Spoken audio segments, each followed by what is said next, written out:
All right, everybody. Well, we started the recording and it's 5:01, so we're going to jump right in. So first and foremost, welcome. We thank you so much for tuning in tonight for our webinar on the Public Service Loan Forgiveness Program and its temporary waiver.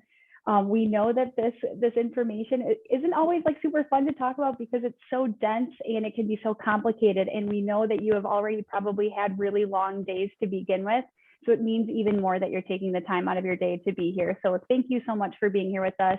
We really appreciate your time, and we really hope to clear up a lot of confusion and misconceptions about the Public Service Loan Forgiveness Program and its temporary waiver. We're going to start by doing a really brief round of introductions and then letting you all know how this session will flow. And then we're just going to jump right in, okay?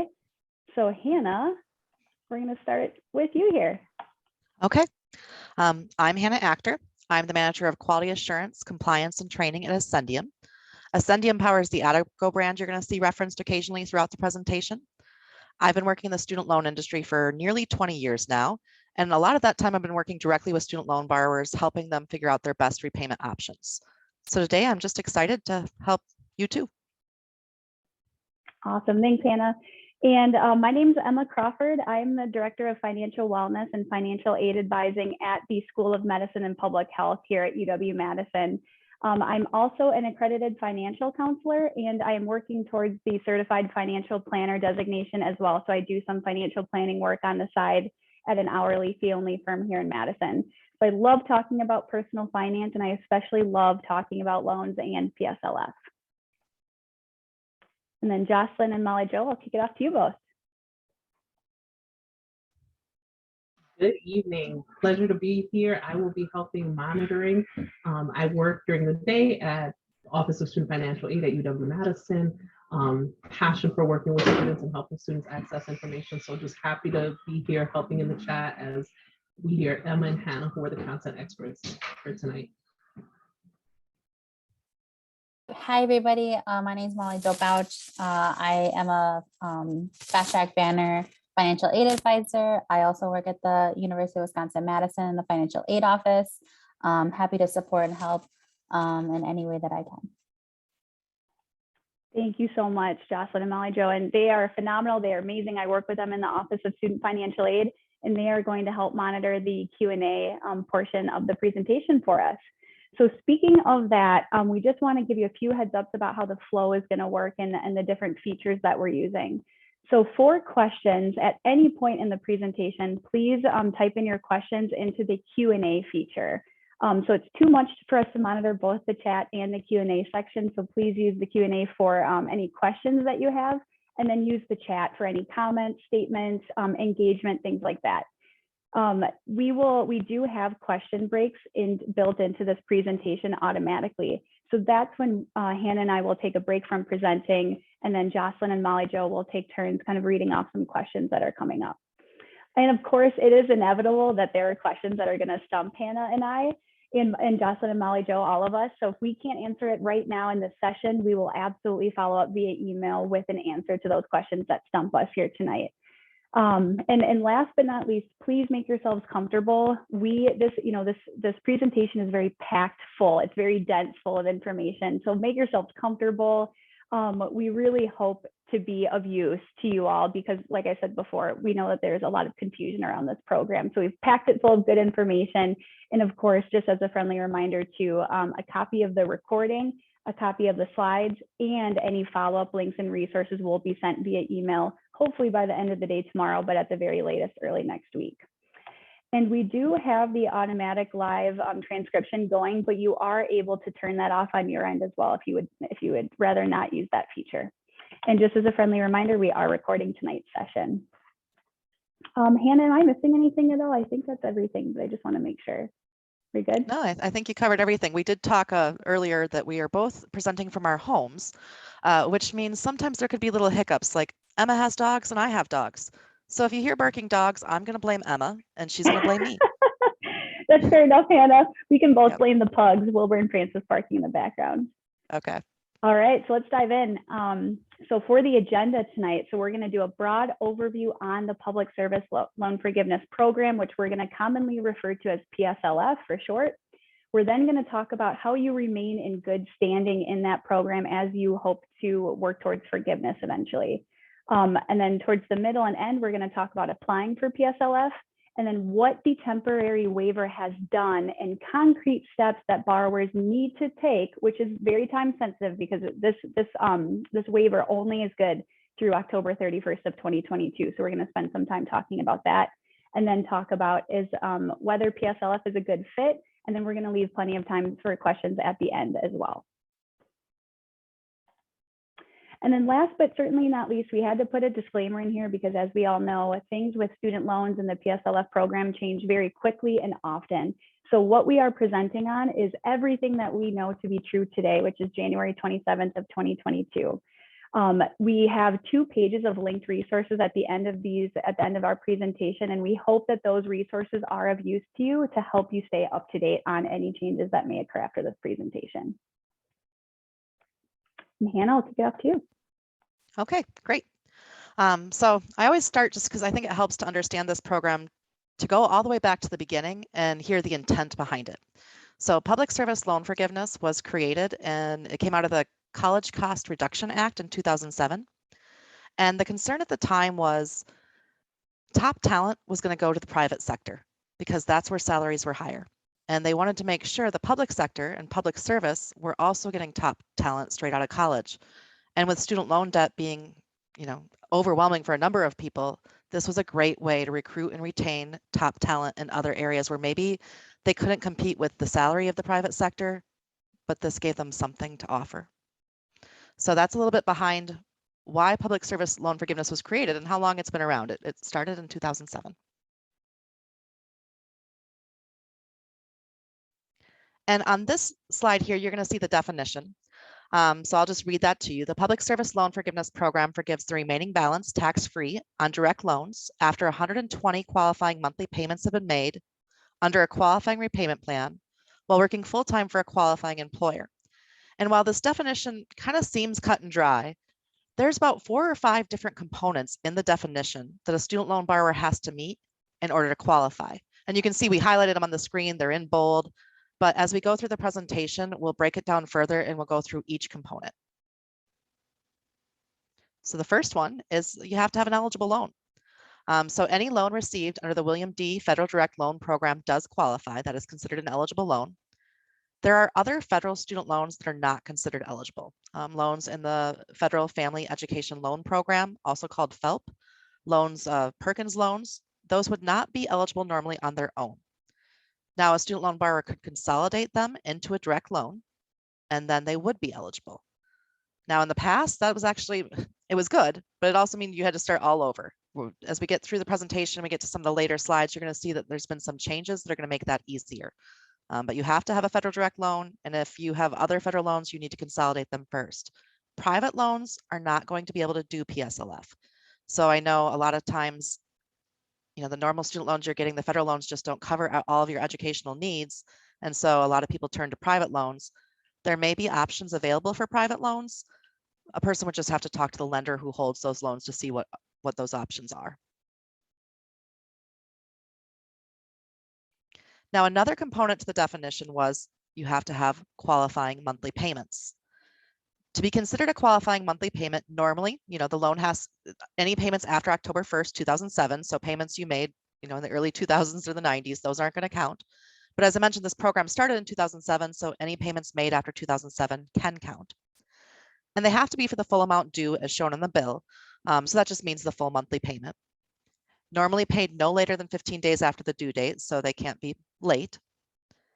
And all of this is while employed full-time by a qualifying employer, because that is the heart of this, is you need to be employed by somebody in that public service sector. Now, the definition said 120 monthly payments are required. So the other factors we just went over what make them qualifying, but there has to be 120 of those qualifying payments. That's 10 years. So this isn't going to be a quick fix. Forgiveness is not going to happen overnight. However, it's still going to be worth it. In the end, you'll still end up paying less than you originally signed up for. Now, one big sticking point with this, so you may have heard people complaining about the Public Service Loan Forgiveness Program because there were certain aspects of it they didn't know, certain criteria they had to meet that they were unaware of. The first bullet really covers that. There's only payments made on a qualifying repayment plan count. So you have to be on a specific repayment plan in order to have it meet the 120 qualifying payments. I'm going to go over which repayment plans those are in another slide or two, so don't worry about that. But not every repayment plan you're on is going to count towards this. Now, in the past, they did not allow borrowers to pay ahead, so lump sum payments would not count. But they recently changed that. So now lump sum payments do count. You can pay several monthly payments at a time, but you can only pay up to a year at a time. And I'll explain why as we get into the qualifying repayment plans. Now, the good news is months spent in the current payment suspension, what we also refer to as the COVID forbearance, count as qualifying payments as long as employment requirements are met. So in March of 2020, when the coronavirus pandemic first started, or at least was kind of hitting the news, they put a suspension on federal student loans, saying student loan borrowers didn't have to make payments. And there was a lot of concern about how that was going to impact the public service loan forgiveness program. Because if somebody had to make 120 payments and now they're in a payment suspension, what are they going to do? The good news was that payment suspension, they wrote it in and said, hey, we're going to count those as qualifying monthly payments. And now we've been in this payment suspension for nearly 2 years, which means borrowers who have not been making payments have 24 monthly payments or so already under their belt that count. So that's really good news as far as the payment suspension goes. On the screen, you can see there's certain programs where if a borrower is in one of these programs and maybe they're not the ones making payments, it'll still count. So kind of an example of this is, the military. If a student loan borrower is going into the military, they already have student loans, they can enter an agreement with the military saying, hey, I'll serve in, we'll say the Marines, I'll serve in the Marines as long as, you pay back some or all of my student loans. So then they go into that program, and then every so often the Marine sends in payments for them. Even though the borrower themselves is not the one making those payments, they still count as qualifying payments. And it's okay if they're being paid in that lump sum fashion. Now on to the qualifying repayment plans. So as I mentioned, this has been a big sticking point because a lot of people didn't realize that they had to be on one of these plans. So they thought they were working towards public service loan forgiveness, only to find out the plan they were on was something different and none of their past payments counted. And again, as we move through this presentation, we're going to talk about some recent changes that are making that better. But still, these are the repayment plans you'll need to be on in the future. Now, the first one listed is the standard 10-year repayment plan, and that is the plan student loan borrowers are automatically placed on when they leave school. And it's a good plan. The problem is you can't stay on that plan and do public service loan forgiveness, because the whole point behind that plan is the monthly payment is set to have it so you pay the same amount every month for the next 10 years, and then you pay back your loan. So if you pay back your loan in 10 years, there will be no balance left to forgive after 10 years of payments. So the standard 10-year repayment plan, you can start there and they keep that in as a qualifying repayment plan. This way, the payments you initially make when you first leave school do count, but then you have to switch to one of the other plans. And so you can see these are the income-driven repayment plans, and there are 4 income-driven repayment plans. Often you'll hear me saying IDR, just to shorten it up a little bit. But somebody has to switch to one of those plans. Now there are calculators you can go to. We will be mentioning various calculators throughout the presentation. So those are coming up in other slides. And you can plug in your information and find out what your monthly payment would be under one of these plans so you can find the right one for you. Now, there's a lot of similarities. So the differences are you might see slight changes in the monthly payment, and that's where you want to use the calculators. But the similarities are the monthly payments are determined by income and family size. And they're capped at 10 to 15% of discretionary income, at least for most of the plans. If you're wondering how they determine discretionary income, it's really just a ratio between your income and the poverty level for your family size. And then they look at that ratio of 10 to 15%. And then that is the highest the monthly payment is going to be for you. And then if you were to stay on the income-driven repayment plans and not pursue public service loan forgiveness, the remaining balance is forgiven after 20 to 25 years, depending on the plan. Some people will end up paying off their student loan on one of these income-driven repayment plans because their income allows for that. Other people who have lower incomes may end up with a very low monthly payment. And so they may get to year 20 or 25 and still have a balance remaining. And that's where the rest just gets forgiven. Obviously, though, if you're pursuing public service loan forgiveness, you can stay on one of these plans for 10 years. And then after the 10 years are over, you've made your qualifying monthly payments. Then the rest of your balance is forgiven after the 10-year mark. I wanted to add too, Hannah, I think the biggest difference between these, like the forgiveness on the income-driven repayment plans and PSLF, is that anything forgiven underneath the IDR plans while not pursuing PSLF. So if you're someone that stays on one of these plans for 20 to 25 years, as of right now, anything forgiven is considered taxable income. So you would pay taxes on the amount that's forgiven, whereas the PSLF program allows for tax-free student loan forgiveness too. The good news is it's a little up in the air at the moment, but you're right that it's up in the air. They passed something during the pandemic to say the next 5 years that won't happen. But what happens after the next 5 years? So I think most people in those plans are like going to be looking at year 20 to 25, and we really just don't know where that's going to be. So you're right, there very well could be a tax on these IDR plans when somebody gets to year 20 or 25. And if anybody's wondering what, like, this always reminds me of, if you've heard about the Oprah Winfrey show where she gave everybody a car. You get a car and you get a car, and then all of a sudden everybody got really mad because they got taxed on these cars. So for this IDR forgiveness, when you get to year 20 or 25, it is important to pay attention to see if that tax is there, because it might be something where you get taxed on what's forgiven. But it's up in the air, and I'm very hopeful that after these 5 years, where they've said not for the next 5 years, that they continue to extend that so it won't get taxed. Yes, me too, Hannah. I know we'll have to wait and see on that. Yep. Now, another component to the definition is you have to be working full-time. So to be considered full-time, you must meet your employer's definition of full-time or work 30 hours per week, whichever is greater. And if employed in more than one qualifying part-time job at the same time, they'll be considered full-time if they work a combined average of at least 30 hours per week. So you would just have both employers sign off saying what you work with them, or however many employers you have in the public service sector. Now this is the biggie. What's a qualifying employer? So you have to work for a qualifying employer. And the good news is this covers so many employers. Public service loan forgiveness is a wide umbrella that's going to cover a lot of people. And the first is the government. Federal, state, local, tribal, any level of government counts. And government's one of the biggest employers out there. So a lot of people are going to qualify for this. And also non-for-profit organizations that are tax exempt under Section 501c3 of the Internal Revenue Code also can do this. And that's definitely a public service. And then AmeriCorps and Peace Corps, another great career choice a person can make, would qualify. Now, here's other qualifying employers. And at first, it may not stand out what's different because it's still not for profit. But here it's not saying that they have to be tax exempt. So not for profit still stands, but this list, they do not have to be tax exempt as long as they're providing one of the following services.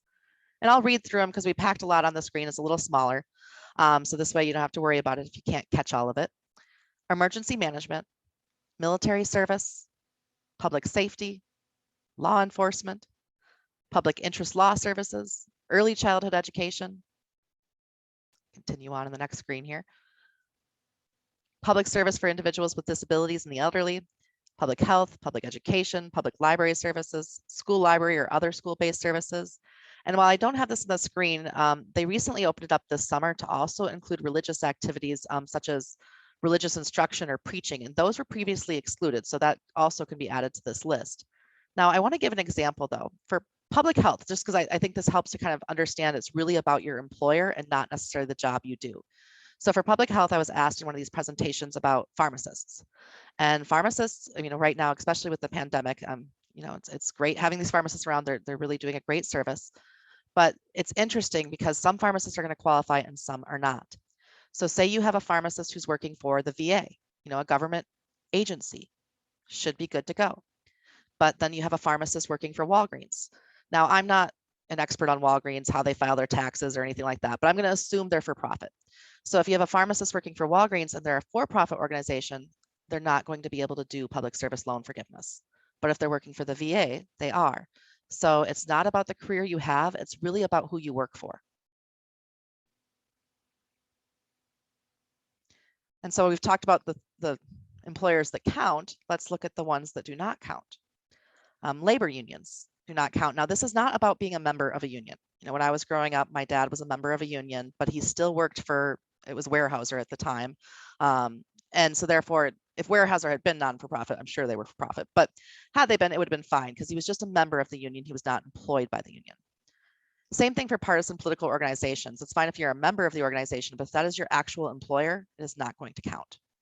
And then any for-profit organizations also do not count. The whole idea behind this is it really is supposed to be the public sector, public service, and so for-profit organizations are excluded, including for-profit government contractors. So a lot of times, especially in government organizations, they will contract somebody to do something for a certain period of time. And it feels like they're working for the government, they're contracted by the government, but technically they're not employed by the government. That, you know, they're just contracted. So that would not count. And this is a good place to break and just see what questions we have.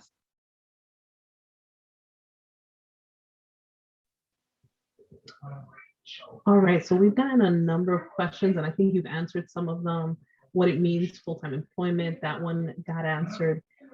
Here's one that came up, and I gave a short little answer, but if you want to expand, is it possible to consolidate private loans into direct loans? No.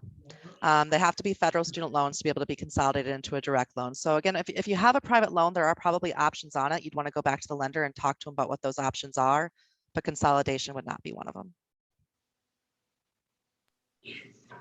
Thank you. Here's another question. If I hadn't made any payments before COVID and then hit COVID forbearance, do those months count? When I used the PSLF form tool, it said I didn't have any payments that counted. They will count. So, you know, it's one of those things, I don't know where you are in the process. If you've already filled out the public service loan forgiveness application and done your employment certification, they need to know you're working for a qualifying employer during those months. So if they don't know that yet, then that's why they're not updating it. But if you send in your employment certification, it covers the months that you spent in that payment suspension, then they will update it and they will count. The next question is, how do you confirm which payment plan you've made payment on? Your servicer will know. So you can go usually just to their website and you can go back and see that way. But if it's not clear, because each one has a different website and sometimes they're more clear than others, you can go back and call them and just ask. They will know. Yeah, I was going to say I've worked with borrowers who like they couldn't see all of their history online because the COVID forbearance has lasted so long. So they emailed their servicer and they were sent like a really helpful PDF of the breakdown of their payment history, which is really helpful. So I think if you're not able to see it online, then your servicer surely has a history of all of the payments that you've made with them.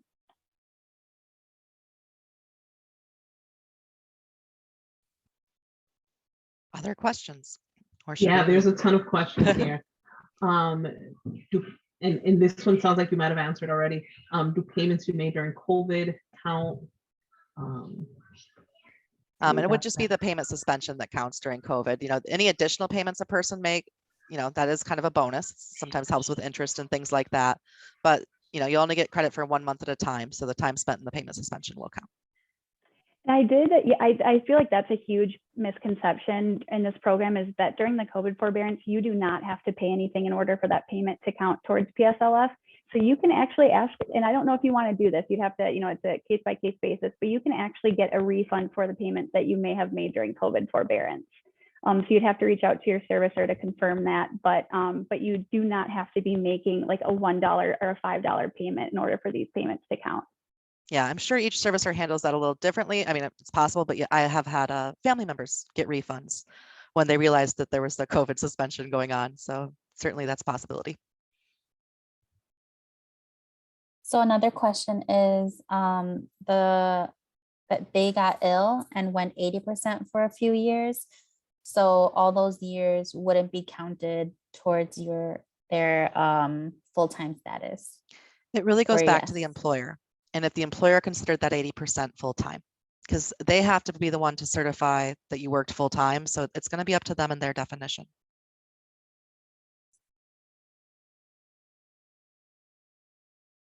All right, another question that came through was for those of us who have fewer than 128 monthly payments, any feeling on if this program will be active in 2 to 3 years?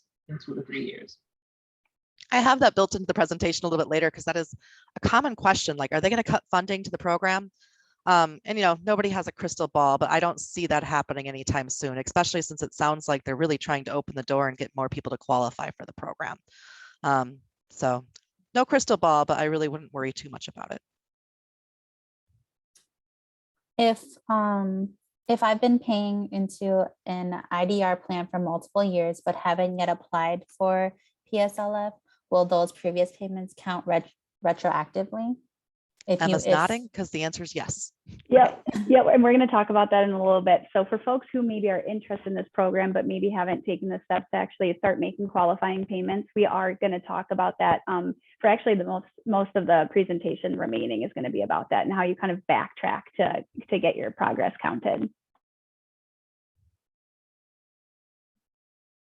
Here's another question.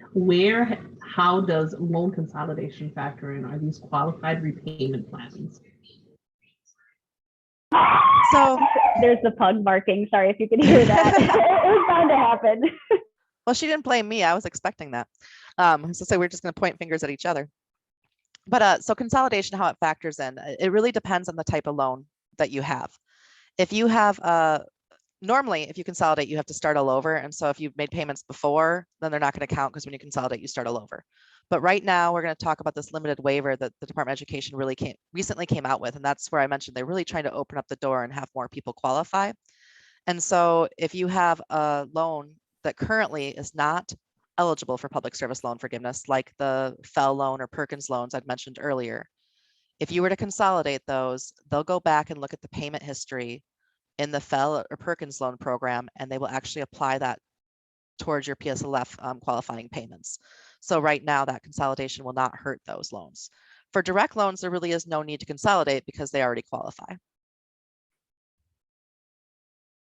Is UW a qualified employer? Yes. We are. So for UW colleagues in the room, UW-Madison is a qualifying employer, and we're going to talk a little bit more how to certify your employment with UW because there is a standardized process. And I would think now might be a good, because I know we have so many questions, but a lot of them are things that are coming up. So let's move to like the next slide and hopefully Molly Jo and Jocelyn, you can kind of hold like the spot where we've had questions. So this way, if we don't get them answered, we can go back to them. So Perfect. This is Emma. I'll turn it That over to sounds you. Good. Thanks, Hannah. All right. So for folks who are already maybe making progress towards or within the PSLF program, or for folks who are interested in the program and are wondering about best practices, this section is for you. So we titled it, How Do I Remain in Good Standing as I Work Towards Forgiveness through the PSLF program, knowing that it is at least 10 years towards forgiveness.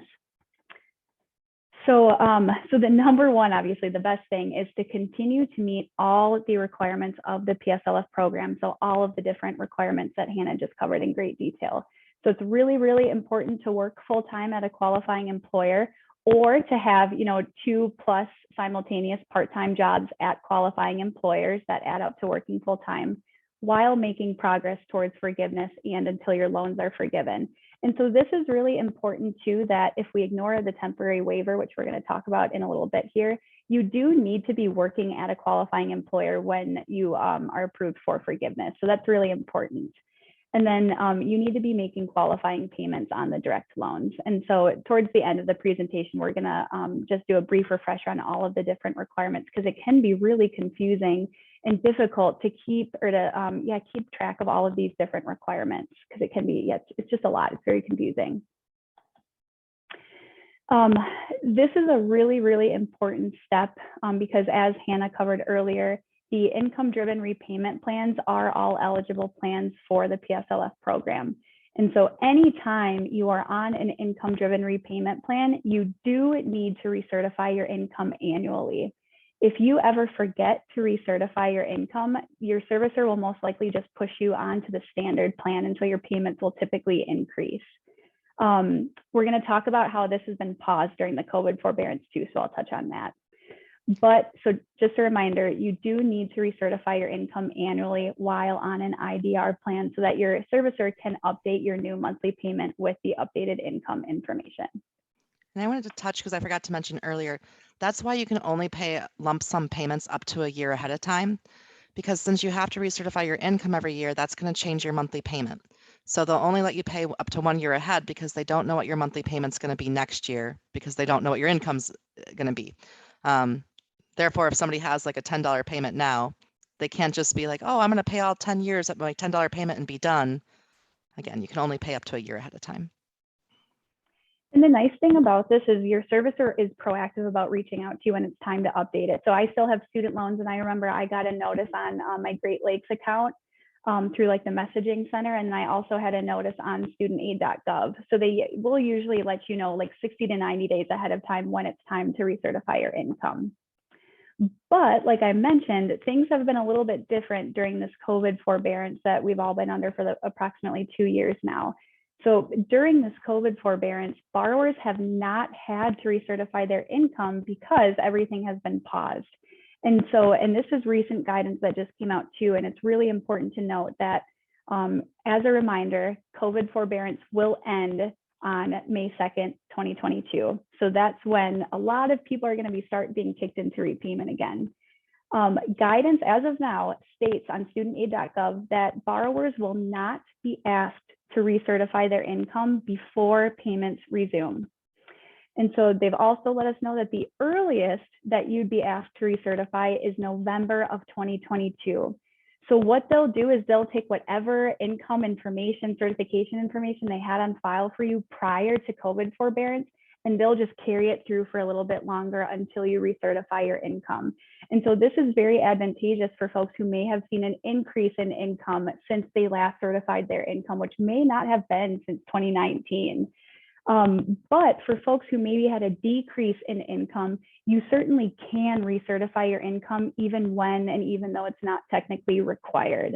And so that would be in your advantage to then recertify your income, even though you technically don't have to, in order to hopefully get a lower monthly payment. And so we have directions on how to do that here. And like I said, you'll get the slides and you'll get the links. But and this is more guidance that has come out too, is through July of 2022, borrowers will be allowed to self-report their income. So typically they ask for some sort of tax documentation to look at income, but borrowers will be able to self-report their income through July of 2022. I don't yet know what that process literally looks like and what kind of information they're going to ask for, but it is going to be an option, which is very new.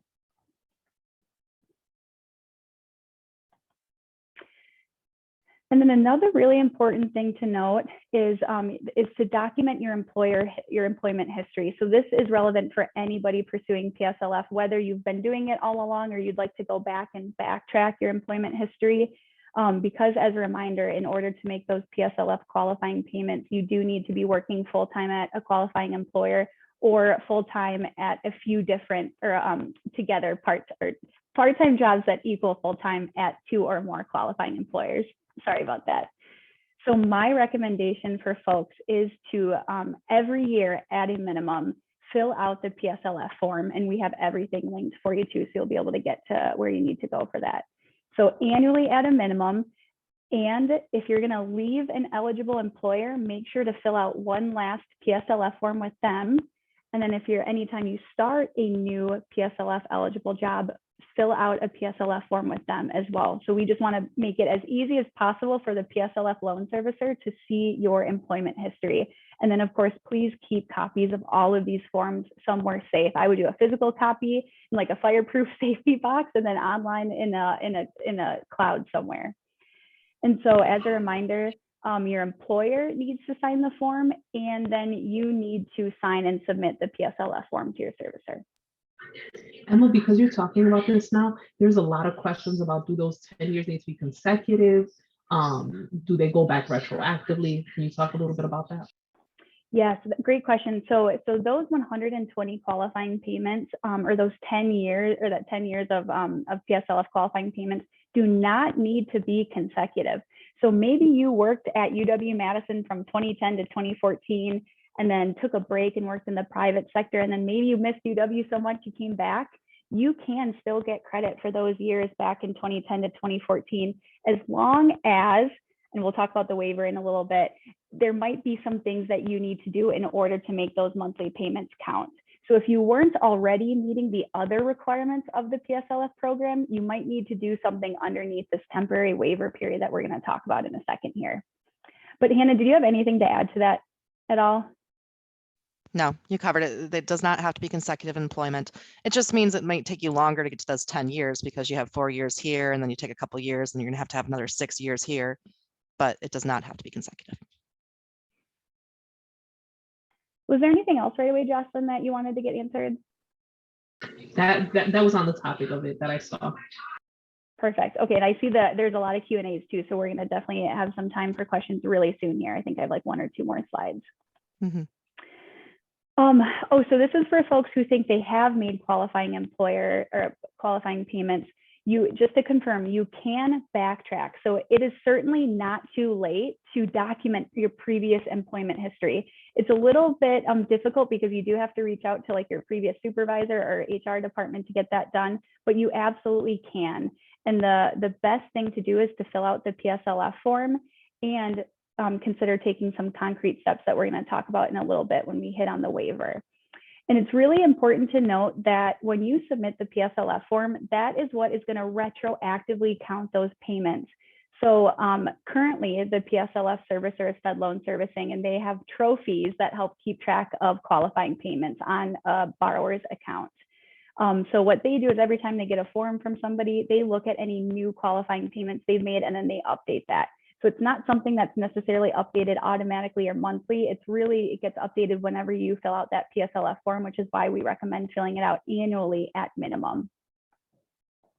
And I'll add one thing to that. If you're trying to prove multiple employers at once, it may be better to send in those applications separately. So if you are trying to catch up for past employment, what I've heard from a few other folks that have done that is it seems like maybe only one gets processed at a time. So they've sent in 3 and then only get credit for 1 employer. So I would just wait, send in 1 application, get credit for 1 employer, see that that credit has been received, then send in the next one for the next employer. This way, it's just, I think it might get confusing to the PSLF servicer when they get multiple applications for 1 person at once. They don't necessarily know which one to process. So I would just send them in separately if you have multiple employers to prove. Just a tip.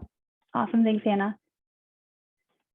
And then because we have a lot of UW or UW system employees in the room, there is a standardized process. And so we've linked everything here. The knowledge base document has more directions as well as a UW built form that you need to fill out that you then fax in. So you do have to either mail or fax in the PSLF form and the UW PSLF form into shared services, and then they can help route it to the appropriate HR representative who helps sign the form. And then they will help send that information then to the PSLF servicer. And then on that form, we have everything linked so you can take a look afterwards, but there will be an option for those forms to be sent back to you. So anytime you have documents, please make a copy and keep it somewhere safe. All right, questions. I know that there's a lot of them. Yeah, there's so many questions. I'm like, where's the unmute button? All right, so this one is, does your spouse's income count toward how much monthly payments is for an income-driven repayment loan? Typically, yes. So it depends on the plan that you're going with, but all of them will include your spouse's income if you are filing taxes jointly. And most married couples do file taxes jointly. So typically the spouse's income is going to count. Yeah, I think there's a loophole with the pay plan that if you file your taxes as married filing separately, then you do not need to include your spouse's income. But keep in mind, we are not CPAs, we're not licensed to give tax advice. And so you'd really need to check because typically it's not a good idea to file as married filing separately. So you'd really want to run the numbers or work with a CPA to figure out what are the pros and cons of doing that. Correct. There's a few who have kind of a similar question to this, but it says, do I have to have been graduated in order to qualify? I'm a full-time grad student and also a full-time employee at UW-Madison or at UW. The payments I've made throughout graduate school the past 3 years do not seem to count. And I apologize. I lost my spot. Do not seem to count because they were not technically due. My loans are otherwise eligible if I was not in school, from my understanding. So I think Emma might speak to the loans that maybe haven't entered repayment yet, but otherwise you do not have to have graduated in order to do this as long as the loans are in repayment. Yeah, so this is where it gets complicated for folks who are in school, even though they might be working at an eligible employer. So if you are in school, those loans aren't technically in repayment. They are in an in-school deferment status. And so because they are in an in-school deferment status, you're not making any payments. And so those months would not count because you are in an in-school deferment.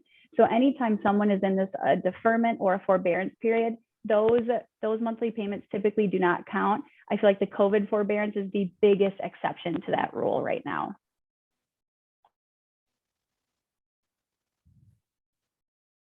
A question about consolidation. So if they consolidate their graduate school loans in 2017 with their undergraduate loans in 2010 to an IDR, did the 120 qualifying payments start over again upon the latest consolidation in 2017, or normally that would have been the case, that they would have to start all over again, but the limited waiver we're going to talk about shortly actually opened the door, so that would not be the case. And it's for a limited time. So as we talk about this waiver, you're going to hear there's a date it expires, but for right now today, you do not start over. They'll go back and look at the payment history that you had on your other loans, and they will even go back to the loan you've been paying on the longest.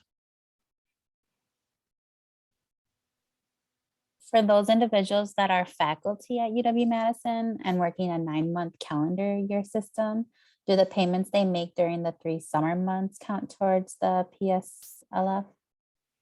Well, and I see Emma nodding. So it really comes down to because I don't work at the UW, but it comes down to your employer and what your employer considers full-time. So we come across this question a lot for teachers. And for teachers, it really comes down to the school district they work for. And if the school district considers them full-time over the summer, which they often do.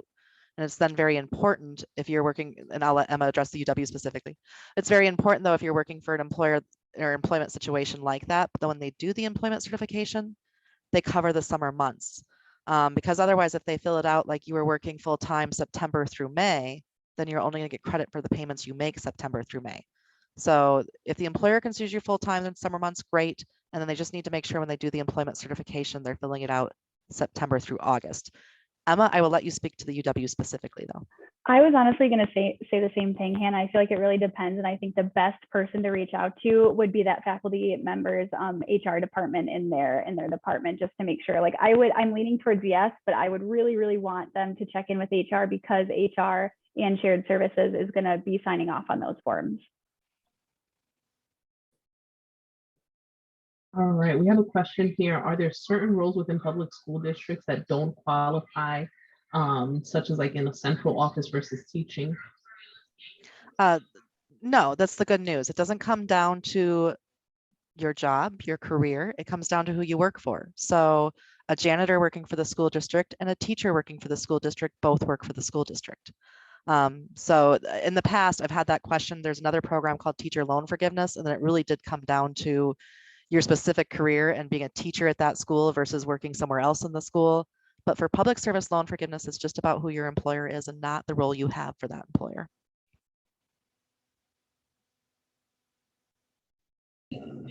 Someone's asking about the benefits of, and I think you might have addressed some of this, not sure if you have more to say, filing married versus filing separate for these income-based plans. Yeah, I'm sure Emma's going to be like, oh, we can't give that advice. Yeah, it's so tough. I know we get these questions a lot. It really comes down to the individual circumstances of that married couple.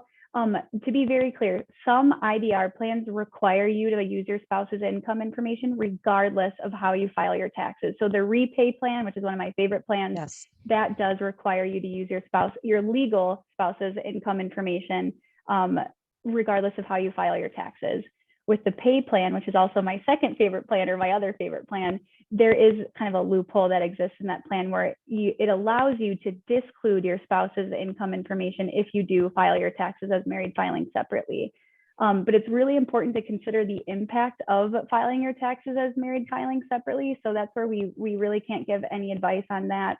My advice when it comes to that is to work with a CPA, or when you're doing your taxes on tax software like I do, I would run the numbers 3 ways. I would do married filing jointly and then married filing separately for both tax filers to see, okay, what would we owe? What would we get back? What are the other implications for filing as married filing separately? A question about taking a leave of absence at any time, like for example, maternity leave or medical absence. Would you still qualify even though you're not working the 30 hours per week? Again, it comes down to the employer. Okay. The employer is going to be the one that has to certify your employment. So if while you're on leave, if they still consider you to be working full time for them, they'll certify that. And I'm sure there's different types of leaves, there's different situations where they do still consider the person to be working full-time and other times where they don't. So that's just something you'll have to turn around and ask your HR department.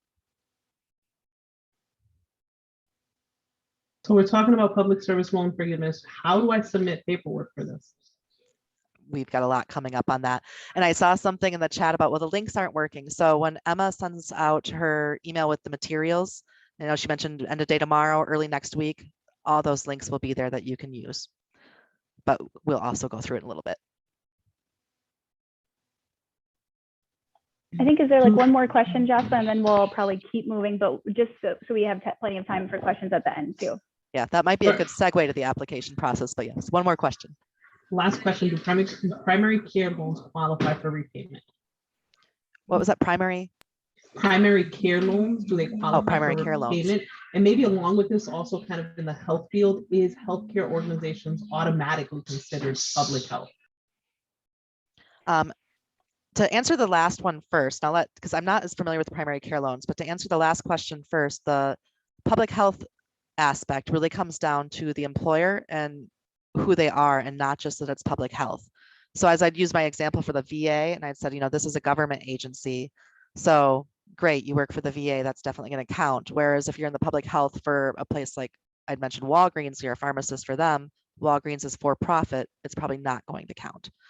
So it still comes down to the employer and whether or not they're for profit, because if they're for profit, they're going to be excluded. Yeah, and I But think then the primary care loans, are you familiar with those, Emma? Yes, primary care loans, we offer those to medical students here at UW, and those do not qualify for public service loan forgiveness. So I was just reading this the other day because I had the same question, and within the paperwork, it does say that unfortunately you cannot consolidate the primary care loan.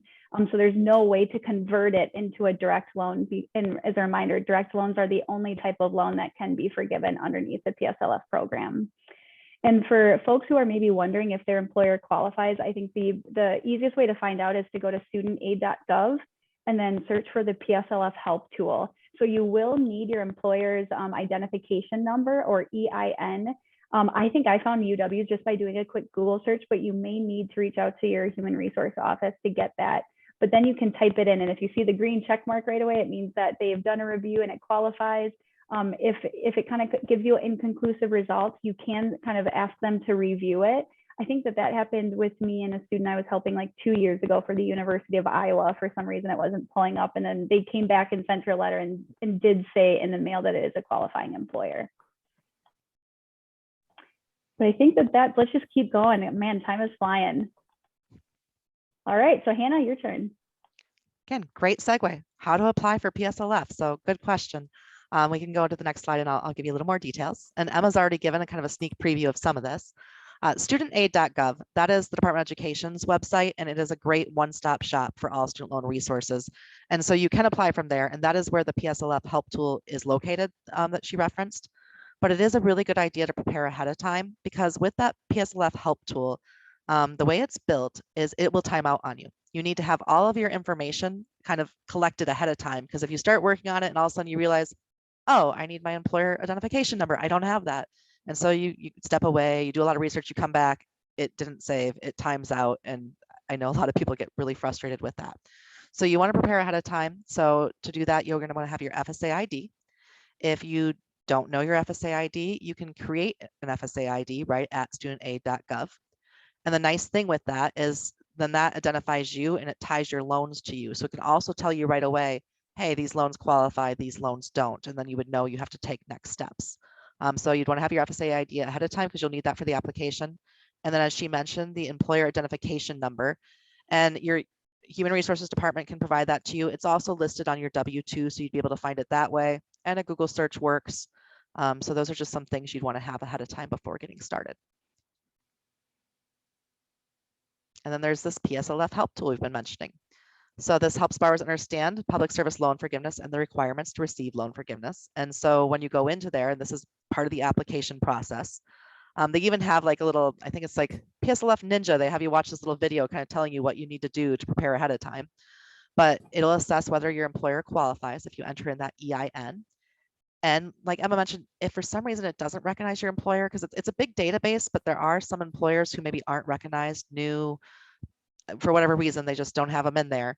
You can still do the employment certification and they'll go and look and verify later. But a lot of them are in there. And then it will assess whether your loans qualify and also use information about your loans to tell you what the next steps are. So as I mentioned, FEL loans and Perkins loans can't just do this. And then it can tell them, hey, you need to consolidate these in order to do this. So it'll look at the loan type and kind of say, this is what your next step is. Now, another thing that's part of the application process and to be aware of is when you do the application and you get approved for it, if you're not already with the PSLF servicer, your loan is going to transfer. So there is one student loan servicer that handles PSLF, the PSLF program. So anybody that's working towards PSLF, they've already filled out the application to say they're working towards it. They end up shifting to this one servicer. And the reason there's one servicer is just to ensure consistency in the handling of the program. This way you're not getting different answers from one company versus the other. It isn't easier to get it approved by this company versus this company. There's one company doing it and everybody's treated the same. Right now, that is Fed Loan Servicing. However, Fed Loan Servicing announced in 2021 that they have plans to exit the student loan industry and no longer service student loans. And recently, it was announced that MOHELA is the servicer that is going to take over the PSLF program. So anybody with Fed Loan Servicing today in the PSLF program, sometime in 2022, they are going to transfer to MOHELA. This is not anything they have to do on their own. They don't have to worry about filling out an application for the transfer. Their loan's just automatically going to transfer over to the new servicer. And the same thing when you initially apply into this program. Maybe you were at a servicer like Nelnet. And if you're at Nelnet, you apply, you're going to transfer to, today it would be Fed Loan Servicing. And then here pretty soon, you're going to transfer to MOHELA. But that's just, there's one servicer that administers the program. But that one servicer is the one that determines how many qualifying payments a person has made, and they match it up with the employment history on the applications. And then they tell the borrowers where they're at. So I think some of you have mentioned you've already been logging in and looking at this. And I think Emma mentioned she gets little trophies that tell her how, how she's doing and working towards this program. But that one servicer on their website, they keep track for the borrower. And this is where it's really important, and we have this on the screen, to certify employment annually. You don't have to, there's no rule. You can wait till year 10, you can go back and prove something that happened 5 years ago, but they're not going to update your qualifying payments until they see that employment certification. And then you don't know if you're on track. This has been especially important in the past for people who are perhaps on the wrong repayment plan. They'd certify employment and then they'd log in and see, I don't have any payments that count. Why don't I have any payments that count? And then they can go in and ask. Whereas for other people who waited to year 8 or 9, they certify employment and they go in and see, oh, I don't have any payments that count. That's pretty devastating when you're already 8, 9 years into it. So it's a really good idea to certify employment annually. This way you can get the update on how many payments you've made and where you're at. But also if something's going wrong, you can figure it out a little faster than had you waited a little further into the program. And then obviously when switching employers, you want to do it there too. So more questions?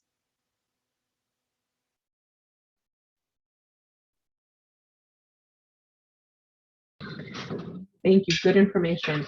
Does public service loan forgiveness transfer if you change jobs, assuming they're both qualified? So if you change jobs, that's fine. You just need to send in the employment certification for the new employer and make sure that you've already done the employment certification for the old employer. But otherwise, those should all count, and the payments you make during those employment periods would also be qualifying payments. Someone asked again a similar question. What about hospitals? And assuming the answer is, and I'll let you answer. Yeah, it just, again, it comes down to the hospital and for-profit versus nonprofit and government organizations. Yeah, I feel like around 60% of hospitals qualify or are considered nonprofit. Like I know UW Health is a qualifying employer, but like Hannah said too, you really have, usually the job doesn't matter unless you are considered that independent contractor. So if you are a 1099 employee, but maybe I see this with ER physicians sometimes where they're technically working at, they're working at UW Health, but maybe they're a 1099 employee being contracted by a different company. Their qualifying employer is not UW Health because they are a 1099 or government contractor employee. So they would not count for PSLF.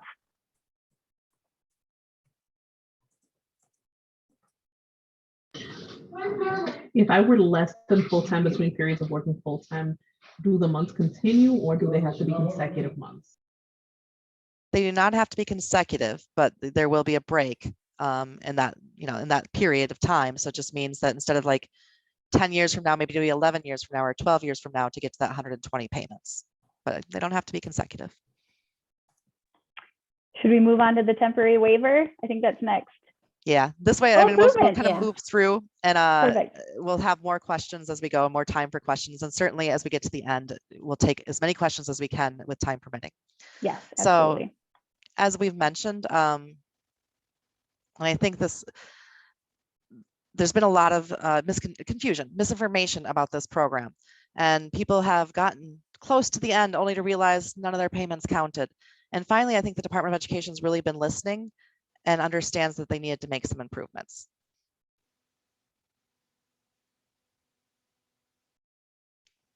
So the first thing they did was the temporary public service loan forgiveness waiver. And this is actually not the newest improvement that's out there, but it's still worth mentioning. So this came out about a year or two ago because a lot of people were finally getting to year 10. This program came out in 2007. So the first time people could actually qualify for it was 2017. So in 2017, people started applying. They're really enthusiastic about it, only to hear they were on the wrong repayment plan. And the biggest complaint people had is no one told them. Their servicer knew they were working towards public service loan forgiveness. Why didn't they mention they were supposed to be on an IDR plan? And so that started to bubble up, and it was making the news, and the Department of Education heard that and said, you know what, we'll come up with something to rectify the situation. And so they came out with something that we refer to as PSLF, and it's the temporary expanded public service loan forgiveness opportunity. And the idea behind this is this is for people who have already completed 10 years of employment, already made the 120 payments, granted under the wrong plan, but they got the 10 years, they made 120 payments, they applied for forgiveness, and they were rejected. And what the Department of Education came out and said is, why don't you apply again? And so they can apply again. It's a different box they check on the application. So they check TE PSLF versus PSLF. And basically TE PSLF means I've applied before, you've rejected me before, I want you to reconsider. And so then they will reconsider and say, okay, yeah, I see you made 120 payments. It was on a different repayment plan, but nobody told you. We'll let you go through. And they funded this, and they just basically said, until we run out of funds, we will keep doing this. And my understanding is there's plenty of funds out there for TE PSLF. So if you've actually gotten to year 10 and you have a rejection letter saying you can't do this because you were on the wrong repayment plan, apply again. All right. Now, the latest improvement. Yes, my favorite. I've been so excited to tell you all about this all day today. I kid you not, because this limited waiver opportunity is huge. And this is really the reason why we marketed this session so heavily, is because so many people are now eligible for PSLF under this temporary or limited waiver opportunity, but many don't know about it. So this is huge. And we're going to take the next few slides to talk about this and really walk through this together. But the basis is that borrowers may receive credit for past payments made that would otherwise not qualify for PSLF. So prior payments will now count as qualifying payments towards PSLF. So for example, one of the biggest requirements of PSLF is that you need to have direct loans. Well, so many people still have Perkins or maybe have FEL loans. Payments made on those loans now qualify. And there are tangible to-do items that you need to take care of. And so we're going to talk about that in a little bit in terms of how you get these prior payments to qualify. You also, so it's really important too, if you were maybe missing a requirement of the PSLF program, but were making payments, it's really important to complete the PSLF form and submit it by October 31st of 2022. After that, this limited waiver opportunity is gone as of today. Employment qualifications, though, have not changed. So you still need to work for a qualifying employer or qualifying employers, and you need to be considered full-time. So that has not changed at all. And only certain types of loans do qualify. So Parent Plus loans, it gets a little bit trickier with those because they are excluded from the waiver. And we'll talk about that in a little bit too, because Hannah, I feel like she's a Parent Plus loan expert. And so we're going to talk about Parent Plus loans in a little bit too. And so this is a really good graphic. And maybe Hannah, I'll let you walk through that if that's okay. I feel like I kind of barged in here, so I'll let you cover this slide. Oh, no worries. But yeah, this graphic is good. It lets you know kind of what the normal requirements are on the left. And so everything we've been going through really prior to that limited waiver were the normal requirements. And what we understand things are going to revert back to after October 31st, 2022, unless some changes are made before then. But on the right are what they're going to allow for until then. And it's really great that they're going to be going back and looking and just saying, hey, any past payments you made whatsoever in pretty much any of the federal programs, we're going to count them. If you have multiple loans, we'll go back to the one that you made the payments in the longest and we'll count that. If it turns out in all of this, I love that I'm going to put this in bright yellow. If it turns out in all of this that you've actually overpaid because now that they go back and recalculate, you have 140 payments, they'll give you the other 20 back. So this is where I really, somebody mentioned, are they going to cut funding, things like that? Well, the way they've opened the door to get more people into this program and to advance them further so they're closer to forgiveness makes me think no. They really want to see people take advantage of this. And you want to pay attention to the side, the left, just because, again, after October 31st, 2022, you need to make sure you're back on track. You're on an IDR plan. You're making your payments on time and they're full monthly payments. But the stuff on the right is really great and take advantage of it now. Do any steps you need to do. So if you haven't applied for PSLF yet, make sure you do because you want to get those past payments to count. If you need to consolidate first because you have an older loan in like the FEL program or a Perkins loan, then you want to get that done before October 31st. But it is really great time to take advantage of this program. I don't have anything else to touch on in this slide, Emma. Is there anything I was missing that you wanted to touch on? No, I think you covered it. Yeah, thanks, Anna. Yep. And so in order to take advantage of this temporary waiver, you do have to take tangible steps, and it all depends on the types of loans that you have. So just to reiterate, the actions that you need to take will depend on the types of loans that you have. And the best place to check to see what types of loans you have is by logging into studentaid.gov. And we linked some guidance here too. So when we send out the copy of the slides, you'll have access to all of these links. But you are able to see a breakdown of the different types of loans that you've taken out by logging into studentaid.gov. And by logging in, it will automatically redirect you to your own personalized dashboard. And then I have all the steps listed out, but eventually you will get to a spot where you can just scroll through the different types of loans you have. And so you might see direct loans, and that's great because those are qualifying. You might have Perkins, you might have FEL. And so with the Perkins and FEL loans, like Hannah said, you may have to consolidate. So this is for folks in the space who do have outstanding Perkins and or FEL loans. And you might also have outstanding direct loans too.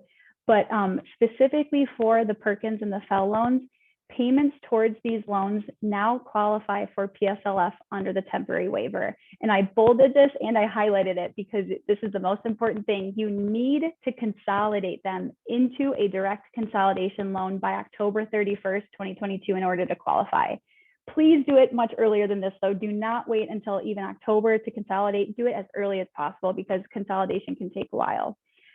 So normally, as Hannah said too, before this waiver was announced, anytime you consolidate, it changes the type of loan that you had into a new direct consolidation loan, which would restart every single payment that maybe somebody had made up until that point. So if you made payments and then consolidated and are now making payments on that consolidation loan, the payments that you made before consolidating should now count underneath this limited waiver opportunity. I'm trying to think here too. And then in addition to consolidating, you also need to fill out the PSLF form and have that submitted and submitted into the PSLF servicer by October 31st of 2022. And in a little bit too, that we're going to give some guidance on which loans you consolidate, because that was a really popular question too. If you have multiple outstanding loans, do you consolidate all of them or just the Perkins and the FEL loans? And we're going to talk about that in the next slide, I believe. Yep. So just to reiterate, consolidating is really recommended for folks who have Perkins and or FEL loans. And as a reminder too, anytime you consolidate, it's combining your existing federal loans into a brand new direct consolidation loan. And this is important because the act of consolidating takes all of these different types of loans and creates this brand new direct consolidation loan. And that's important because only direct loans qualify for PSLF. And so once again, you need to consolidate by October 31st of 2022 in order to qualify for this waiver. And this is really, it took a while to get this guidance, but this is kind of recent too. So if you consolidate these different types of loans, as long as their repayment history overlaps, so that's really important too, what they will do is when those loans get combined, they will take the highest payment count on any of those types of loans and give that or allocate that highest payment count to the direct consolidation loan. So, and I have this, this is copied and pasted from the studentaid.gov. So for someone, as an example, let's say someone consolidated a subsidized loan, and then maybe they had 50 payments on one loan, but 100 payments on the other. When they put that into the direct consolidation loan, the Department of Ed just said like, hey, you have 100 qualifying payments now for PSLF. So it's a huge advantage to the borrower. It will give you the higher payment count as long as that repayment history overlaps. So with that said, I would take a look, I would download your payment history and see what your monthly payments are on these different types of loans and make sure they overlap, and then use that as a decision to guide your decision making in terms of whether you just consolidate the ones like your Perkins and Fell loans, or if you want to include some of your direct loans in that as well. Hannah, do you want to add anything else about consolidation? Because I know that this is kind of like one of the trickier pieces of this program. No, I think you covered it. And really, I think sometimes people just the basics. What is consolidation? And it's just taking out one new student loan to pay off all of your other student loans. And the way they're looking at it right now is they will look at the payment history that benefits you the most. And that'll be the one that they factor in. So they'll go back to the one that started making payments first. Only until October 31st, 2022, though. So that's where we really keep stressing that date. This limited waiver is just that. It is limited. Consolidation, I've walked a few people through it. It is something that you complete on the studentaid.gov website, and they have a lot more information about what it means to consolidate, whether or not you should, et cetera. But consolidation, yeah, you really need to do it if you have any of those Perkins or Fell loans remaining. And for those of you who maybe don't have any Fell or Perkins loans and maybe just have direct loans, you don't necessarily need to consolidate unless you wanted to get the higher payment count for a bigger group of loans. But underneath this temporary waiver, even if you have direct loans, but maybe we're on the incorrect repayment plan or we're paying late, et cetera, you can now have those previous months of payments count, but you do need to submit the PSLF form in order to get all of those months to count, okay? And so that needs to be submitted to Fed Loan Servicing, and we have that asterisk letting you all know that it is going to be, it's going to change to Mohela, but submitting that PSLF form, like Hannah said, it does trigger your loans to move from wherever they are to Fed Loan Servicing when you submit that form. And if you've already submitted a PSLF form, you might already receive credit for past payments that didn't previously count. And so I found that guidance on the studentaid.gov website, and I was honestly pretty surprised by that. But it sounds like they are going to try to go back and look at folks' payment history just to count them for the borrower. But in order to be safe, I would still recommend submitting that PSLF form just to be safe. For people who are already in this program that have just been certifying their employment annually and kind of plugging along and doing all the steps that they were supposed to be doing, when they came out with this limited waiver, Fed Loan Servicing went back and recalculated for some people without them having to do anything. So it could be like one day they logged in and they saw they had 68 qualifying payments. The next day they logged in and saw they had 92, and they did nothing. It was just that Fed Loan Servicing went back and looked at all of the payments they had made during the time they had certified employment, and maybe some had not counted because they weren't on the right repayment plan. Perhaps they weren't for the full amount, and they went and recalculated for them. Some borrowers this last fall over the winter had their loans completely forgiven in this process without really even having to do anything because they had already submitted the employment certification to prove 10 years of employment in the past. It's pretty great. And so now we just have some case studies. Do we want to do questions really quick, Hannah? Because I feel like there are a lot, but we can also click through until the end too. Should we take a few? Yeah, there's a ton of questions in the chat. A common question who can I speak with? I have more questions. When I tried to reach out to someone in the past, I've gotten scammed. Who is someone I can sit down who can help guide me through this? That is a really good question. If you're a UW employee, stay tuned, TBD. We're going to see if we can put some group advising together. If you're not affiliated with UW-Madison, I would say just email me or just keep an eye out for, excuse me, our follow-up email, because we're going to have a ton of resources listed. Calling Fed Loan Servicing. And I think the best way I learned was to just read online, resources online. And we have a ton of helpful links at the end of this slideshow for online forums where they have really awesome and thorough guidance documented. But certainly Hannah, like Adigo has put together these amazing guides that we're going to link to. It's incredible. And we also have a helpline, Wisconsin Student Loan Debt Helpline, that we can also put out in the resources for somebody to call in and just get some, it's a call center. You call in, you talk to a student loan expert, tell them your situation, and they can tell you what your next steps are. So when we get those emails out to you, just links to a ton of different resources, and it does sometimes help to just call and talk to a live person.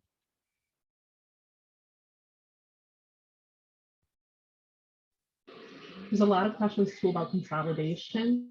Someone's asking me where to start. Is it good to consolidate? Any advice on consolidation? So studentaid.gov is where you would go to start. And again, that's the website I mentioned earlier. That's the Department of Education's, and really all applications are there. Public service loan forgiveness help tools there, consolidations there. But also, like Emma had mentioned previously, it's got a lot of information on consolidation. So you'll be able to read the pros, the cons. Why would one want to consolidate? Why would maybe they not want to consolidate? All of that is on that website, and then you can start the consolidation process right from there. And I am just looking at the chat. I think some people have had mixed experiences with Fed loan servicing. I do know they're super busy right now. If you have questions too, you'll get our slides, which have our emails on them. Feel free to contact us and we can do some extra work in terms of making sure you get hooked up with resources. Otherwise, for folks who use in like Reddit, I am on Reddit all the time and I subscribe to the PSLF subreddit. They have an amazing mega thread of advice and Q&As booked, and people are sharing their experiences in terms of like how long it's taken to get things reviewed or the steps that they took that have been really helpful. So really, I think a powerful learning opportunity is learning from people who have already gone through it and are now sharing their experiences. And so I have found the Reddit PSLF community to be super thorough, correct, and they're offering really good advice because it's moderated by someone who is super familiar with student loans.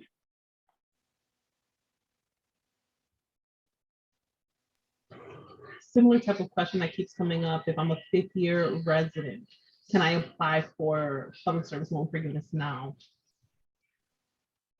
Did you say a fifth-year resident, Jocelyn? Yeah, fifth year. Yeah, so as long as your residence or as long as your hospital qualifies where you are completing your residency program, there's a potential for you to have 5 years of payments. Of course, you need 10 to get there, but you can certainly backtrack to help get credits for the 5 years that you have been in residency, as long as you're meeting those other requirements that we talked about tonight, or taking advantage of this temporary waiver program too. How do you find out if your loan provider qualifies? So do you say loan provider, Jocelyn? Say what was that? Yes, your loan provider. How do you find out if they qualify? That's actually a really good point. I used to think that your loans already needed to be with Fed Loan Servicing or whoever the PSLF servicer was in order to qualify, but you can make PSLF eligible payments while your loans are technically with somebody else, as long as you're meeting all of the requirements. But I think the best piece of advice would be to fill out the PSLF form, get that submitted. Your loans would then get transferred to the PSLF servicer and they will work on updating that PSLF eligible payment count for you. Thank you, Emma. If I consolidate my FEL into direct loans, but do not get approved for public service loan forgiveness, do I lose the interest rate I currently have with my FEL? Yes, that is the downside of consolidating. Is what it will do is it will look at all the loans you're trying to consolidate and take the weighted average interest rate and then round it up to the nearest 1/8 of a percentage point. So it's not a good way to get a lower interest rate. So if you do consolidate your FEL loan, which probably has a lower interest rate than what the direct consolidation loan might have, you can't go back. So that's a really important distinction to make, is once you consolidate, that is final. You can never unconsolidate your loans. And I will clarify too, since it is a weighted average, it's going to be kind of close to what your current interest rate is, but I think a lot of people look to get a better interest rate with consolidation, and it's just not going to do that. And like Emma mentioned, if you have a higher interest rate with your direct loan and then you put your FFEL loan with it, well, that will probably raise that FFEL loan's interest rate. How can you check if your application was received? For consolidation? For I think, public service loan forgiveness. okay, that would be where you talk to the public service loan forgiveness servicer. Again, right now, Fed loan servicing. You'd make sure they have it. The PSLF help tool as well. You can log in there and check on the progress there too. But if you want to call in and talk to somebody, the PSLF servicer will let you know. And what I've been hearing from folks who have submitted the PSLF form to Fed loan servicing, it is taking like anywhere from 2 to 3 months to be reviewed, just because they're so busy. Like, you know, they're preparing to enter it to push folks into repayment, but they're also kind of ending their contract. So Fed loan servicing is experiencing high wait times, high review times. So just know that this is definitely a slower process for sure. I imagine a lot of people are rushing to take advantage of this waiver. If I consolidate into a less than 10-year plan, but not income-driven repayment, do those qualify, and do those repayments still qualify or count? I don't know if I'm understanding the question. Yeah, could you repeat it just to make sure? I think I got it, but I want to hear it one more time. Most definitely. So if you consolidate into a 10-year or greater plan, but not income-driven repayment, do those payments still count? Well, right now, until October of 31st, 2022, any payments count. So great.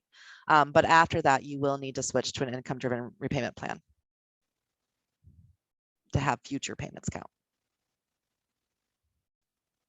Question, are Great Lakes loans consolidatable? Yes, those are federal student loans. Okay. So they can be consolidated. And again, they may be direct loans where they wouldn't need to be, but they could be consolidated into a new direct loan.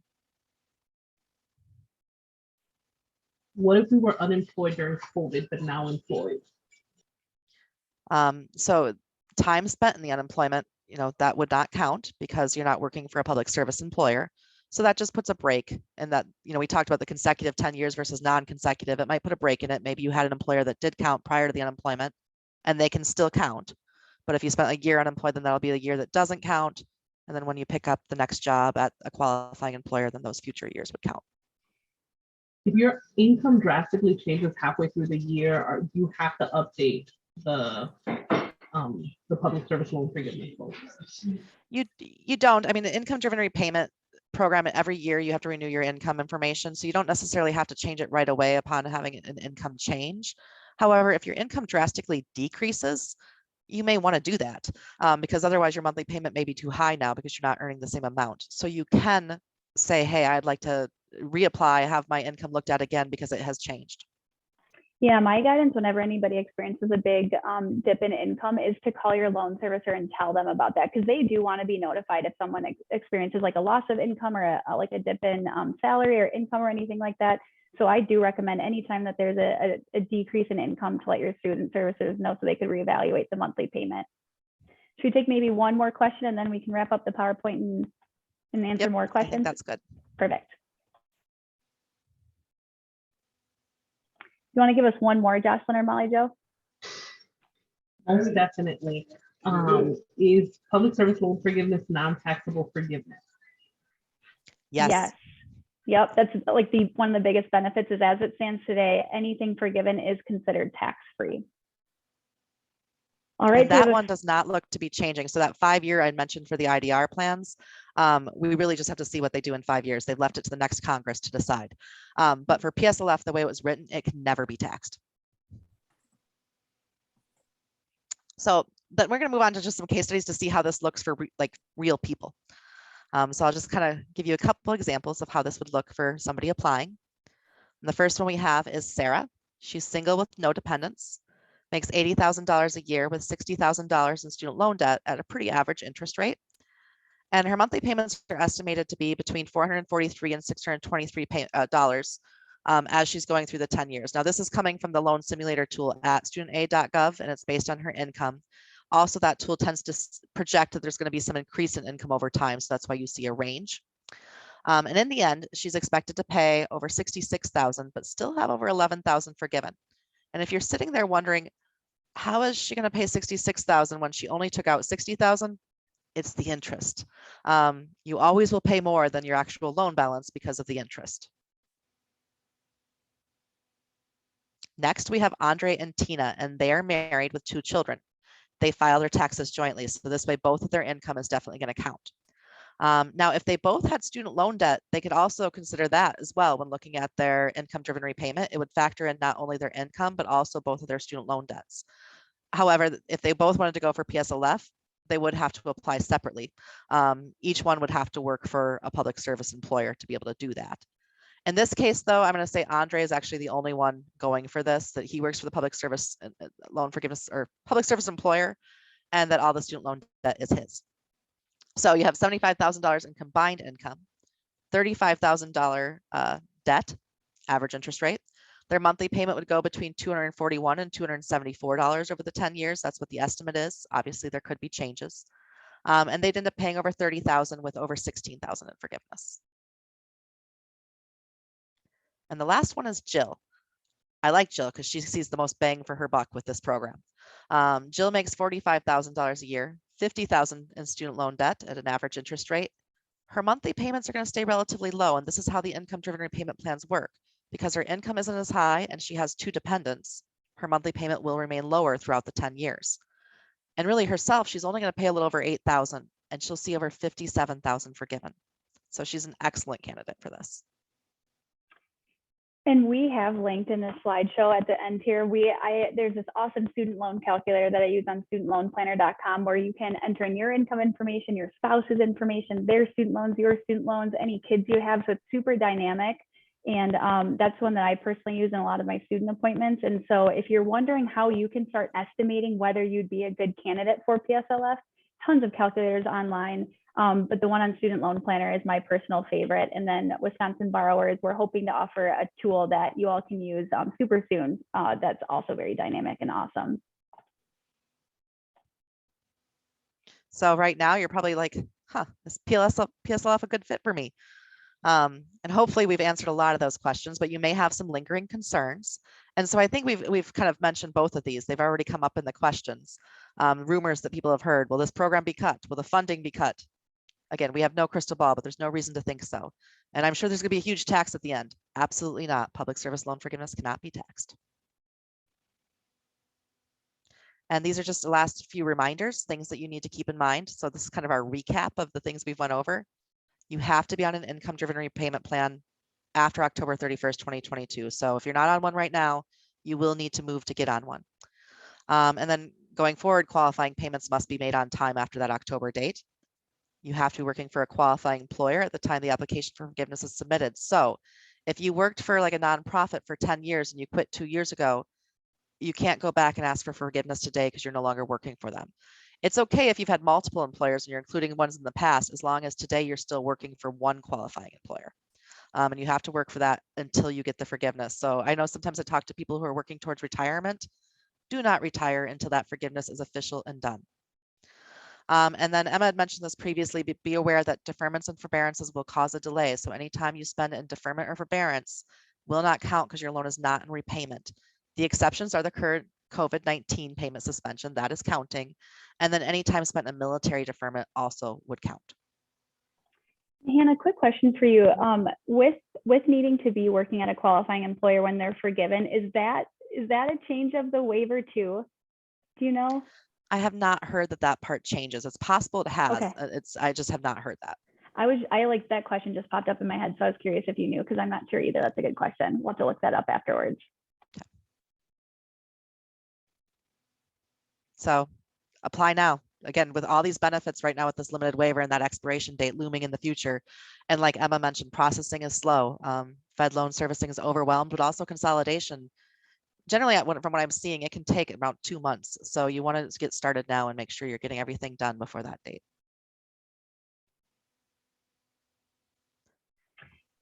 And so, yeah, that concludes the presentation. I know that there are a ton of questions in the chat, so I'll hang out for a little bit longer. I know we're at 6:25, so if folks need to head out, please feel free. But thank you so much for being here tonight. We hope that this presentation gave you some answers. If you do have any questions, please feel free to email us, and our emails are listed at the start of this presentation, because we do sincerely want to help, especially support you as you go through this program, and then to help spread the word about the waiver too. But like we said, we have a ton of resources linked, so we'll give you this really soon, hopefully tomorrow or early next week. But otherwise, thank you, and we will absolutely take some more time to answer some questions. And I'll also add, as Emma mentioned, we're working on a tool right now to make this process even simpler, where you could actually go in, do the calculators, and apply right from there. So as we have that ready, Emma will email that out to you as well. But yeah, questions. Here's a question. Once you apply and get public service loan forgiveness, does that automatically put you on an income-driven repayment plan? Or should I switch to an income-driven repayment plan now prior to public service loan forgiveness application? Well, you could, it doesn't matter the order, but you will need to get to the income-driven repayment plan. So you can apply for public service loan forgiveness now. You're in a payment suspension most likely, so you can apply for that now, and then you can apply for the income-driven repayment plan second. I do not recommend applying for them at the same time, because again, when I mentioned that PSLF tool actually has a link to have you apply for an income-driven repayment plan from it, but then it'll time out your PSLF application. So I would apply for them separately. Thank you. If someone's already made 120 payments, but it wasn't on an income-driven repayment plan, do they have to start all over from scratch for another 10 years? Not today No. because of that waiver. Yeah, Emma's like, Exactly. I cannot emphasize that enough, and I'm actually going to go back, because that temporary waiver basically says, like, hey, a lot of what used to count temporarily does not count. So if you think that you made 120 qualifying payments, or at least some qualifying payments, you really should, take stock of your student loans that you have, and then based on that, either consolidate and or submit that PSLF form so that those monthly counts can be counted for you. yeah, until you fill out the PSLF application, they don't know you're working towards it. So they don't know to go and factor those payments in. But once you fill it out and you prove the employment, then they'll go back and factor all the payments you made during those periods of employment you sent in. And I was going to mention too, oh, sorry, Justin, I wanted to make one quick announcement. For folks who are wondering what they should do to prepare for repayment starting in May, we're going to do a whole other presentation on preparing for repayment as well. So we're going to send it to everybody who signed up for these sessions, but that will probably be in a month or two, just because that's coming up in May. We wanted to do this first because it's very time sensitive. There's a number of questions in the chat about Parent Plus loans and if there's any type of forgiveness for those. Yeah, so Parent Plus loans can do public service loan forgiveness. They're just not eligible for the waiver, meaning that they're not going to get credit for payments that didn't count or anything like that, that they still have to stick to all the program rules. So on the slide Emma has up on the screen, Parent Plus loans have to do all the things on the left. The things on the right won't qualify, or they won't qualify for the waiver. When they came out, they just said this isn't going to apply to Parent Plus loans. But Parent Plus loans still can do public service loan forgiveness. They have to get on an income-driven repayment plan. The catch, though, is they have to consolidate first. And so I know this is tricky, but for Parent Plus loans, they absolutely have to consolidate first, so they're no longer a Parent Plus loan, and instead they're a consolidated loan. And then they can do an income-driven repayment plan. But the only income-driven repayment plan they can do is the ICR option. So there are 4 different income-driven repayment plans, but the only one available to Parent Plus borrowers is ICR. But if a Parent Plus borrower wants to pursue public service loan forgiveness, first they consolidate, then they apply for the ICR plan, as well as applying for public service loan forgiveness. So this way they can certify their employment. And Hannah, can you confirm or clarify, if someone was making payments before that October 2007 date, what about payments made prior to that date? Like, can those be eligible for PSLF under the temporary waiver? No. I think that still sticks, the 2007 date, because of the fact that that's when the program started. So they just won't go back before that. So it goes all the way to 2007, but not before. Lots of questions of where can I check my payment history? Your servicer. Yeah. Whoever your student loan servicer is, they will definitely have it. And as Emma mentioned, when she logged in, maybe they didn't have something from years ago, because the websites do tend to limit what they have available for you to view on the website. But your servicer is required to store your payment history. So they will have it, and they can send you printed copies. They can email you a copy. They will have your payment history. Yes, I think emailing them or calling, and they'll send you like a nice PDF of all of that. And I think that's probably the best way to get a very complete payment history. I know we're at time. I'll throw in this last question. If someone's already applied to public service loan forgiveness, is there any benefit to reapplying based on the temporary waiver? If they've already applied, they should already be in, and therefore the servicer should already be calculating their payments or recalculating their payments. The only thing is the employment certification is on the application itself. So you have to continue to reapply every so often to renew your employment certification, because otherwise they don't know you're still working for that qualifying employer. So that would be if you've already applied, great. But when was the last time you applied? When was the last time that you certified your employment? And if it's been a little while, then you want to do that again, just so you can continue to get credit for payments you made during that employment.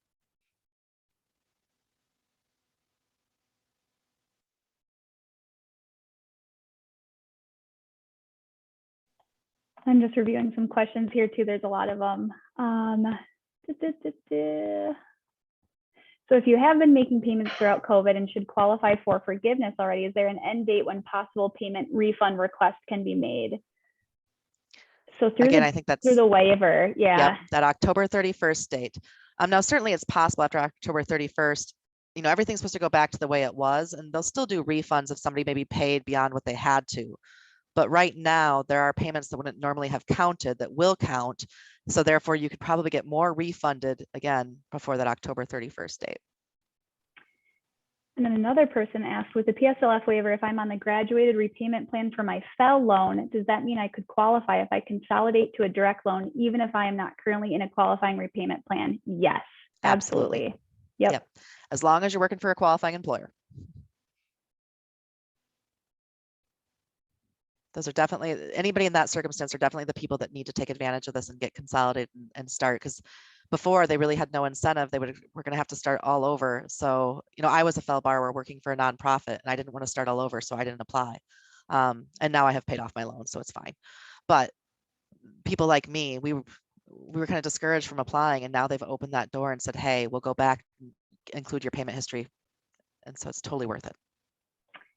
And then a good question on consolidation: is there a benefit to consolidating if you already have direct loans? And that's, I would kind of take a look at what your repayment count for all of those direct loans is, because like we said earlier, as long as their repayment overlaps, when you consolidate direct loans into a new direct consolidation loan, they will take the highest payment count from all of those separate direct loans and then allocate that to the new direct loan. So if you have substantially different payment counts and the repayment history of both of those or those different direct loans overlaps, that would be a benefit of consolidating during this temporary waiver.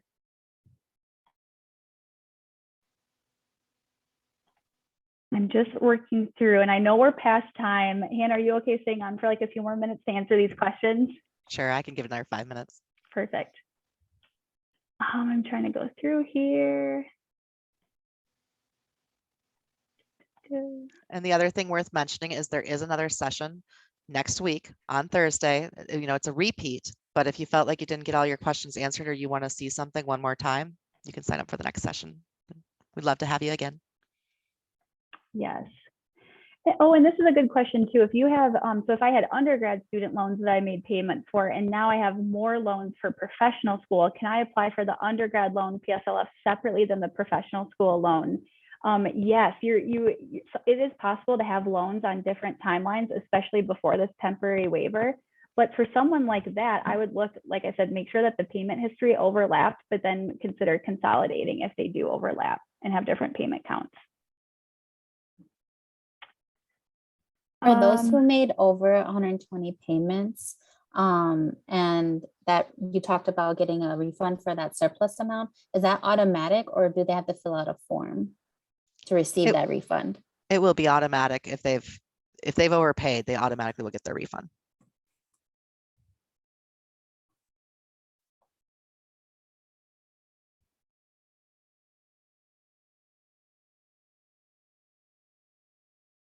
To have payments count when employed with a former qualifying employer, do they have to currently be employed by a qualifying employer?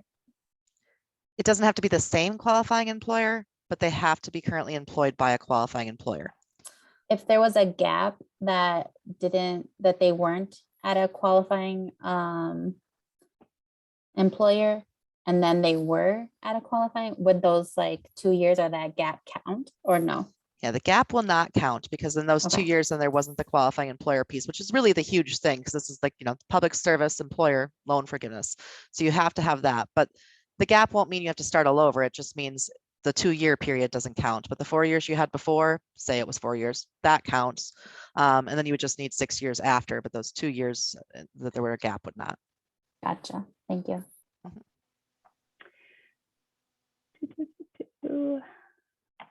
Trying to see here. And yeah, so and that's there's a question that popped up. If you refinanced your loan, so maybe you had federal loans and then privately refinanced into a new private loans, unfortunately, those private loans do not qualify because it's impossible to take a private educational loan and convert it into a direct consolidation loan. So unfortunately, folks who have private loans and already privately refinanced their federal loans into a private loan, unfortunately, that does not qualify.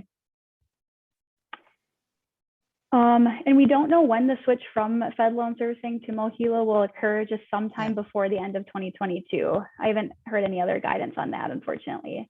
Me neither. And if you're in the program already, you will be notified about it. They will tell you before they switch you over, but that is all we know. They just said sometime in 2022. If I consolidate to direct loans, do I have to do an IDR? I would recommend on the consolidation application to indicate which IDR plan that you are on, because that is a qualifying PSLF plan. So especially if you're someone who's consolidating your loans, but you don't think you've made 120 qualifying payments already, you definitely want to make sure that you get on an income-driven repayment plan after the consolidation loan is processed and when we enter repayment in May. Excuse me, someone said, I've been paying on a consolidated loan through Navient for the past 8.5 years. When I used the PSLF help tool, it said none of my payments qualify because they were not under an IDR plan. If I switch to an IDR plan now, do the 8.5 years of payments count? What about if I don't hit 120 by October 2022? And that's actually a really good question. Yeah. So, oh yeah, go ahead, Hannah. Well, either one of us can answer it, I'm sure. If it's at Navient, what I think you have to do first is consolidate or apply. It depends on like what type of loan it is. If it's a FEL loan, you're going to have to consolidate. But otherwise, you don't have to be on an IDR plan right now because they're going to count your past payments anyway with this waiver. All payments count with this waiver. But if you're at Navient, they probably don't know you're working towards PSLF because once you fill out that PSLF application, you would transfer to Fed loan servicing or MOHELA. So to get those payments to count, depending on the type of loan you have, if you have a FEL or Perkins loans, you need to consolidate. And then you need to make sure you're also filling out that PSLF application showing your past employment. So this way they can go back to all of those payments you've made and see that it matches your employment and count them as qualifying payments. And it's okay if you haven't hit 120 by October 31st. You'll keep going after that. So maybe you're at 90 payments on October 31st. And then in November, you'll be at 91. In December, you'll be at 92. So it's okay if you haven't made all of the 120, you'll still get credit for what you did.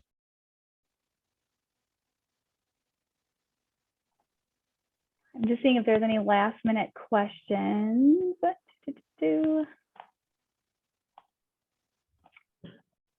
like that's it. I know we did not get to all of these questions. I think that there's just such a huge demand for this information. So if you do have questions, please reach out. We can help get you connected to resources. Because there are different advising opportunities locally and nationally as well. But really reading, I think studentaid.gov is really the best resource because they always offer the most up-to-date and current and correct guidance. So studentaid.gov, I spend like at least an hour on there, I swear, like every day just to stay up to date on everything. Great way to hear it straight from the source. Absolutely. Yep. And like I said, we'll share the slides, we'll share the recording, you'll have our contact information if questions come up. But certainly take advantage of the resources that we're providing because we do think that it will clear up a lot of the questions and confusion that is just built into the PSLF system. So thank you so much for coming tonight. I can't believe we had such a great turnout. If you want to attend our next one's on Thursday, February 3rd from 1 to 2:30 p.m. You can always email one of us for the registration link. Otherwise, stay tuned and we're going to offer another webinar in a month or two about preparing to enter repayment. But otherwise, I think that's it. Anything else, Hannah? Or Jocelyn or Molly Jo? No, thank you so much. Have a wonderful evening, everyone. Yeah. Thank you so much, everybody. Bye.